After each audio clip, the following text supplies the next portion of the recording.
दोस्तों नमस्कार। तो पोटेंशियल स्टेप का जो फर्स्ट पार्ट है वो वीडियो अपलोड किया जा चुका है, जिसमें रिफ्लेक्टेंस और ट्रांसमिटेंस का स्टार्टिंग फार्मूला दिया गया था। यहाँ तक आप देख सकते हैं कि ये ट्रांसमिटेंस के फार्मूला है, magnitude of transmitted current upon magnitude of incident current, यहाँ तक फर्स्ट पार्ट में दिया है। अब हम पोटेंशियल स्टेप के सेकंड पार्ट में देखेंगे कि यदि एनर्जी E की वैल्यू V0 जो कि पोटेंशियल डिफरेंस है, अगर पोटेंशियल डिफरेंस से या पोटेंशियल से वैल्यू E की ज्यादा है तो क्या होगा। ये डायग्राम है, यहां से ये पोटेंशियल एनर्जी है। अगर जो पार्टिकल इसमें इंसिडेंट हो रहा है उस पार्टिकल की एनर्जी E है, तो अगर इंसिडेंट इलेक्ट्रॉन E की एनर्जी जो है इस पोटेंशियल जो ये पोटेंशियल स्टेप के एनर्जी पोटेंशियल V0 से अगर अधिक है, मतलब इंसिडेंट इलेक्ट्रॉन की एनर्जी E है और ये पोटेंशियल स्टेप के यहां से यहां तक की एनर्जी V0 है, तो अगर इंसिडेंट इलेक्ट्रॉन की एनर्जी E V0 से अधिक है तो क्या केस होगा, इसको हम सेकंड पार्ट में देखेंगे। तो इस केस में फर्स्ट और सेकंड रीजन में जो करंट डेंसिटी है इसका हम एक्सप्रेशन देखेंगे। तो फर्स्ट रीजन के लिए जैसा कि हम जानते हैं कि psi1 की वैल्यू ये गिवन है, इसको हम फर्स्ट पार्ट में भी डिस्कस कर चुके हैं। यहां P2 की वैल्यू है, P2 की वैल्यू रियल होगी क्योंकि E की वैल्यू V0 से अधिक है, इसलिए E माइनस V0 पॉजिटिव होगा। तो रूट के अंदर पॉजिटिव वैल्यू है तो उसकी वैल्यू रियल होगी। अब इसका हम कॉम्प्लेक्स कॉन्जुगेट देखते हैं। तो कॉम्प्लेक्स कॉन्जुगेट psi1 स्टार, यहाँ A स्टार होता है। कॉम्प्लेक्स कॉन्जुगेट में साइन चेंज हो जाता है I का, तो प्लस की जगह माइनस हो गया, यहाँ माइनस की जगह प्लस हो गया। अब हम इक्वेशन 10 को और इक्वेशन 11 को x के रिस्पेक्ट में डिफरेंशिएट करेंगे। तो दोस्तों आपको डिफरेंशिएशन तो मालूम है, इसलिए यहाँ पे हम डिफरेंशिएशन दिखाए हैं, इसको एक्सप्लेन नहीं कर रहे हैं क्योंकि हमारा एम है आपको एक नोट्स प्रोवाइड करना, ताकि आप उस नोट्स को स्टडी करके एग्जाम में राइट डाउन करके और बहुत अच्छे मार्क्स प्राप्त कर सकें। तो यहां से del psi 1 upon del x और डेल साई 1 स्टार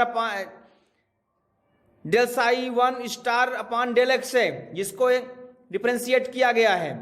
अब प्रोबेबिलिटी करंट डेंसिटी को, जिसको हम J से रिप्रेजेंट करते हैं, उसका फार्मूला होता है H cross upon 2im psi star del psi minus psi del psi star. यहां डेल जो है लाप्लासियन ऑपरेटर है जो कि 3 डायमेंशनल होता है एक्स वाई जेड में। इसको यहां हम फर्स्ट रीजन के लिए ओनली वन डायरेक्शन में देखेंगे। तो वन डायरेक्शन में सिर्फ एक्स के लिए हम कंसीडर करेंगे। तो वन डायरेक्शन के लिए जो इसकी वैल्यू होगी H cross upon 2im del psi 1 star del psi 1 upon del x, सिर्फ एक्स के लिए लिया गया। यहाँ डेल की वैल्यू है del psi 1 upon del x. इसी तरह डेल साई स्टार के लिए हो जाएगा del psi 1 star upon del x. अब इक्वेशन 10, 11, 12 से साई 1 स्टार की वैल्यू, साई 1 की value, del psi 1 upon del x की वैल्यू और del psi 1 star upon del x की वैल्यू हम पुट करेंगे। तो जब इस इक्वेशन में हम पुट करेंगे और उसको सॉल्व करेंगे तो वो फाइनली जो प्रोबेबिलिटी करंट डेंसिटी की वैल्यू होगी वो ये होगी। आप यहां देख सकते हैं दोस्तों, आप डायरेक्ट वैल्यू पुट करके इसको चेक कर सकते हैं, क्योंकि हम जानते हैं कि e to the power minus i और e to the power i, इसको हम लिख सकते हैं e टू द पावर 0, जिसकी वैल्यू होती है 1। तो इस तरह से जब आप सॉल्व करेंगे तो आपको ये वैल्यू मिलेगी। चूंकि सॉल्व करना एक नॉर्मल प्रोसेस है, इसलिए इसको हम यहां पे एक्सप्लेन नहीं कर रहे हैं, क्योंकि हमारा एम है आपको एक नोट्स प्रोवाइड कराना। अब इक्वेशन 14 से ये क्लियर है कि फर्स्ट रीजन में जो फर्स्ट पार्ट है ये ए स्टार को मॉड ए स्क्वायर बी स्टार बी को मॉड बी स्क्वायर के द्वारा लिखा जाता है। अब इसका जो फर्स्ट पार्ट है वह P1 मॉड ए स्क्वायर के प्रोपोर्शनल है, और इस इक्वेशन का जो सेकंड पार्ट है जिसको रिफ्लेक्टेड वेव कहते हैं वह P1 बी स्क्वायर के प्रोपोर्शनल है, और जो प्रोबेबिलिटी डेंसिटी है वह इंसिडेंट वेव और रिफ्लेक्टेड वेव के डिफरेंस के इक्वल होता है। अब हम रिफ्लेक्टेड बीम की प्रोबेबिलिटी करंट डेंसिटी इस इक्वेशन से और इंसिडेंट वेव की प्रोबेबिलिटी करंट डेंसिटी इस इक्वेशन से रिप्रेजेंट किया गया है।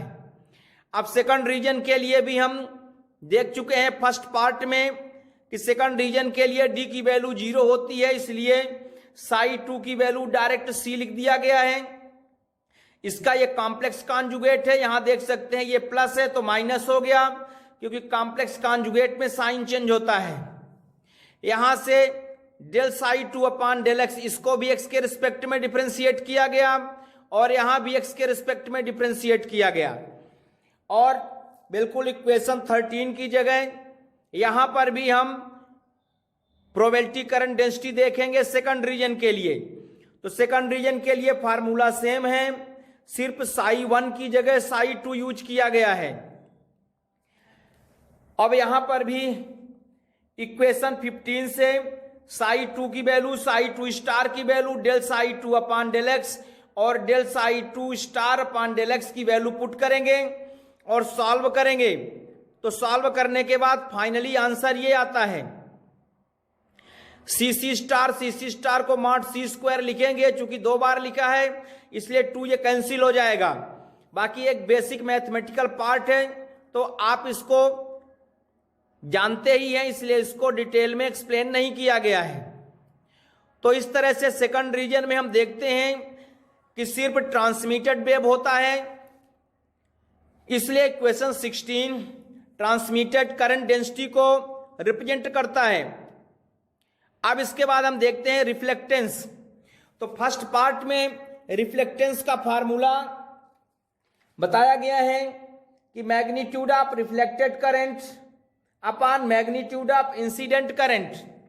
तो रिफ्लेक्टेड करंट के लिए अभी अभी हमने देखा ये आता है आपका V1 square P1 upon M. यहां से आप देख सकते हैं रिफ्लेक्टेड करंट के लिए ये है और इंसिडेंट करंट के लिए ये है, इंसिडेंट बीम के लिए। तो रिफ्लेक्टेंस में आ जाएगा ये वैल्यू, एम से एम कैंसिल हो जाएगा। अब हम फर्स्ट वीडियो में देख चुके हैं कि बी की जो वैल्यू है वो ए के टर्म्स में लिखी जा सकती है। यहां से देख सकते हैं बी की वैल्यू ए के टर्म्स में इस तरह से लिखी जा सकती है और सी की वैल्यू ए के टर्म्स में इस तरह से लिखा जा सकता है। तो यहां से बी और रिफ्लेक्टेंस के लिए बी की वैल्यू और ट्रांसमिटेंस के लिए सी की वैल्यू हम पुट करेंगे। तो जब हम बी की वैल्यू पुट करेंगे, चूंकि वो ए के टर्म्स में होता है जैसा कि हमने अभी देखा, तो रिफ्लेक्टेंस का फार्मूला हो जाएगा P1 माइनस P2 का whole square upon P1 plus P2 का होल स्क्वायर। अब यदि V0 की वैल्यू 0 हो जाए, जैसा कि हमने डायग्राम में देखा कि पोटेंशियल स्टेप का वैल्यू यदि 0 है तो रिफ्लेक्टेड बीम के लिए कोई सरफेस नहीं होगा, इसलिए कोई भी इलेक्ट्रॉन रिफ्लेक्ट नहीं होगा, तो रिफ्लेक्टेंस 0 हो जाएगा। यहां से P1 इक्वल टू P2 हो जाएगा, अर्थात इंसिडेंट इलेक्ट्रॉन की प्रोबेबिलिटी और रिफ्लेक्टेड इलेक्ट्रॉन की प्रोबेबिलिटी सेम हो गई। अब हम ट्रांसमिटेंस के लिए देखेंगे। तो ट्रांसमिटेंस का भी फार्मूला जैसा कि हमने अभी बताया, magnitude of transmitted current upon magnitude of incident current. Transmitted current के लिए सी स्क्वायर P2 अपॉन एम होता है और इंसिडेंट के लिए ए स्क्वायर अपॉन PM है, P1 अपॉन एम। सी की वैल्यू हमने अभी अभी आपको दिखाया है, वही वैल्यू पुट करेंगे और यहां से इसको हम सॉल्व कर लेंगे तो ट्रांसमिटेंस T की वैल्यू आ जाएगी, जिसको हम इस इक्वेशन से रिप्रेजेंट करते हैं। अब क्योंकि टोटल प्रोबेबिलिटी 1 होती है, इसलिए R और T की वैल्यू को यदि हम प्लस करें तो R plus T equal to 1 हो जाएगा। अब यदि इंसिडेंट इलेक्ट्रॉन की एनर्जी E बहुत अधिक है पोटेंशियल स्टेप के पोटेंशियल एनर्जी V0 से, तो इससे क्लियर होता है कि कुछ इलेक्ट्रॉन का रिफ्लेक्शन जरूर होगा। ये एक प्योरली क्वांटम मैकेनिकली इफेक्ट है, क्योंकि क्लासिकली देखा जाए कि यदि इंसिडेंट इलेक्ट्रॉन की एनर्जी ज्यादा है तो पूरा इलेक्ट्रॉन वॉल को क्रॉस कर जाएगा। ये क्लासिकली कॉन्सेप्ट है, लेकिन मैकेनिकल कॉन्सेप्ट ये है कि अगर इंसिडेंट इलेक्ट्रॉन की एनर्जी V0 से अधिक है तो भी चाहे बहुत ही कम क्वांटिटी के इलेक्ट्रॉन हो लेकिन रिफ्लेक्शन जरूर होगा। इसलिए इसे क्वांटम मैकेनिकल इफेक्ट कहते हैं। हमारा जो इसी पोटेंशियल स्टेप का थर्ड पार्ट है वो बहुत जल्दी अपलोड होगा। हमारा एम है आपको एक नोट्स प्रोवाइड करना। आप हमारे चैनल को यदि सब्सक्राइब कर दिए हैं तो थैंक यू वेरी मच। यदि आपने अभी तक हमारे चैनल को सब्सक्राइब नहीं किया तो प्लीज आप हमारे चैनल को सब्सक्राइब करें, लाइक करें, फ्रेंड सर्किल में शेयर करें और अगर कोई प्रॉब्लम है तो कमेंट करें। Thank you.